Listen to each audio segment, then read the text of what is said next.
Bienvenue dans une autre vidéo de l'Académie Flypaper. Dans cette vidéo, nous allons examiner notre nouvelle fonctionnalité Viewpoints intégrée à Sherlock pour Navisworks.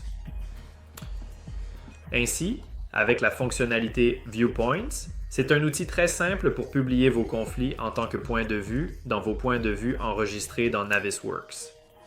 Une raison pour vouloir faire cela est que vos détaillants utilisent peut-être tous Navisworks Freedom et n'ont pas accès au Clash Detective. Avec cette fonctionnalité Viewpoints, obtenir une grande partie des fonctionnalités du Clash Detective est simple. Dans vos points de vue enregistrés que toute personne utilisant Freedom utilise afin qu'elle puisse accéder à ces points de vue vraiment utiles pour chacun de leurs conflits. Donc, je vais vous guider à travers un flux de travail où nous allons configurer Clash Detective et exécuter Distill, puis je vous montrerai ce que Navisworks peut faire nativement, et ensuite je vous montrerai où notre fonctionnalité Viewpoints brille vraiment et comble les lacunes. Vous avez déjà configuré votre ensemble de tests de conflit, mais vous souhaitez configurer votre test de conflit. Ensuite, vous exécuteriez Distill. Je n'irai pas chez Distill. Vous pouvez regarder nos autres vidéos. Mais je vais simplement distiller chaque test qui se trouve ici. Donc, il passera en revue et regroupera nos conflits de manière à ce que nous obtenions des groupes de conflits plutôt que des conflits individuels. D'accord. Donc, maintenant, je vais passer à cela, disons le test de tôlerie par rapport à la plomberie, et je vais simplement regarder à travers certains de ceux-ci, et je vais en attribuer certains comme vous pourriez le faire pendant la coordination ou avant une réunion de coordination.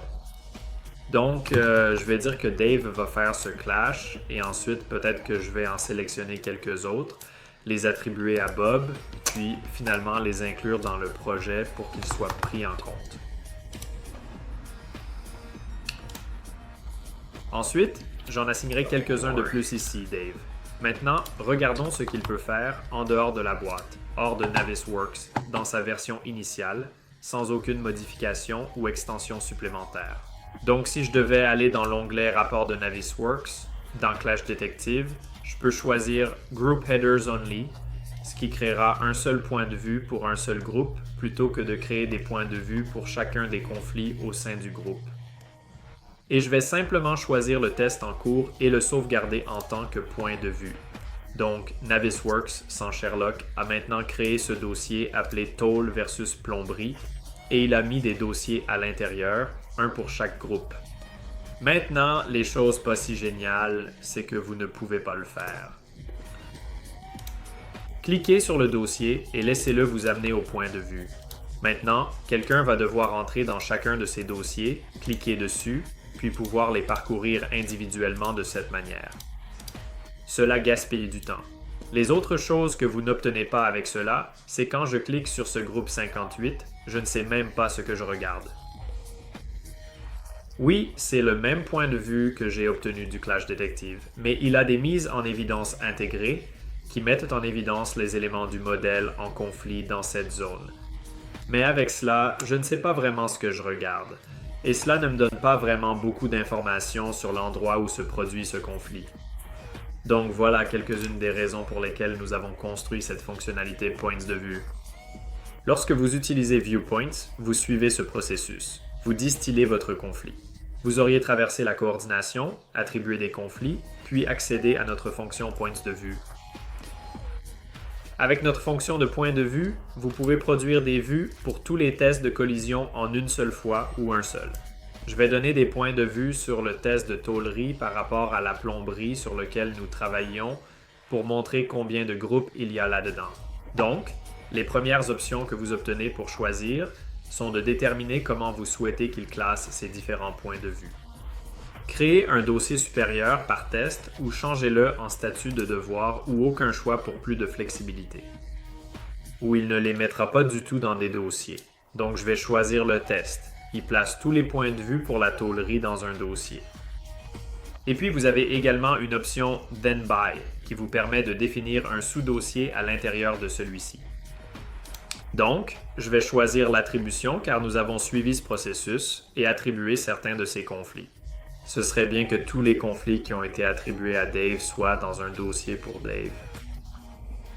Donc ils sont très faciles à trouver pour eux. Donc je vais faire par test, grouper par test et ensuite par devoir. Puis la fonctionnalité Viewpoints a d'autres paramètres pour créer des points de vue supplémentaires utiles. Donc je vais simplement allumer tout cela, puis exécuter cette tâche pour observer ce qu'il va bien vouloir faire. Donc ça se déroule en ce moment précis et crée des points de vue pour tous les 67 groupes Clash qui sont impliqués. Et ce n'est pas seulement la création de vues 3D pour eux, il crée aussi des vues de plans orientés pour voir où se trouvent ces conflits. Cela permet d'isoler les différents points de vue afin de mieux comprendre quelles choses entrent en conflit. Et c'est aussi, dans chacun de ces 3 points de vue, les points de vue 3D, orient et isolés, ils mettent en évidence les éléments en conflit en rouge et vert, tout comme le Clash Detective le fait. Maintenant que c'est fait, je peux y aller ici. Je vais cliquer en dehors des Clash Detectives pour éviter l'atténuation. Si je vais dans mes points de vue enregistrés, j'ai maintenant un dossier appelé Conflit avec un horodatage. Donc, c'est simplement pour séparer les points de vue à chaque fois que vous en créez davantage de nouveaux points de vue.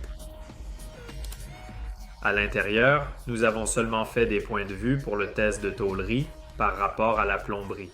Donc, vous n'avez qu'un seul dossier là-bas. Et puis, à l'intérieur de cela, vous pouvez voir que j'ai 3 dossiers. Dossier Dave, avec tous les conflits assignés à Dave. Dossier Bob, tous les conflits attribués à Bob. Et puis j'ai un dossier non attribué qui contient tous les autres conflits non attribués. Donc si je vais ici et regarde, vous pouvez voir qu'il a créé 3 points de vue pour chaque groupe. Vous pouvez voir que j'ai un point de vue pour le groupe 58. Lorsque je clique dessus, il met maintenant en évidence les éléments en conflit. Et cette mise en évidence reste même si vous naviguez. Donc maintenant, lorsque l'un de vos détaillants utilise ce point de vue, tout comme avec le Clash Detective, ils peuvent se déplacer, regarder ceci et voir tous les éléments qui entrent en collision car ils sont tous mis en évidence, tout comme le Clash Detective le ferait pour vous. Le deuxième point de vue que vous obtenez est une version en boîte de la vue 3D, ce qui signifie qu'il est isolé et en 3 dimensions. Par conséquent, il est sectionné exclusivement pour contenir la zone de conflit, sans aucune autre partie. Il met aussi en évidence ces éléments en rouge et en vert pour vous. De plus, un 3e point de vue est également accessible, qui est une vue en plan orienté réel. Donc, vous avez la flèche soulignée en rouge, ainsi que la mise en évidence en rouge et en vert. Si vous vous déplacez en 3D, la flèche disparaîtra car elle est représentée par une simple ligne rouge. Ce n'est pas comme notre outil Orient lorsque vous utilisez Sherlock, mais le surlignage reste toujours. Donc, vous pouvez vraiment vous faire une idée du lieu de ce conflit et des choses en conflit à partir de ces 3 points de vue que vous fournissez à vos détaillants. Donc, si je reviens dans mon groupe 58, vous pouvez constater qu'il me ramène dans une vue en 3 dimensions de ce groupe.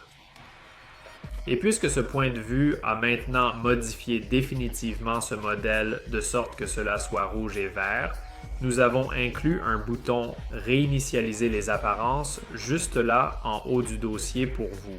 Donc, lorsque vous effectuez cette action, cela supprimera toutes les mises en évidence en rouge et en vert que vous avez actuellement sur l'une des perspectives. C'est vrai pour tous les autres groupes. Si je clique sur le groupe 51, vous le voyez ici en bas. Il y a des éléments en conflit en rouge et vert. Cette vue isolée me permet de me concentrer uniquement sur ce qui se passe seulement là-bas. Et puis j'ai aussi cette vue en plan, et il en va de même pour tous les autres dossiers. Ainsi, avec cette nouvelle fonctionnalité Viewpoints, vous pouvez vraiment rendre vos points de vue enregistrés très utiles pour vos détaillants, contrairement à l'outil de reporting intégré dans Navisworks. Je pense que cela nous amène à notre nouvelle fonctionnalité Viewpoints. Si vous avez des questions, contactez-nous par email ou sur notre site web. Merci. Bonne journée.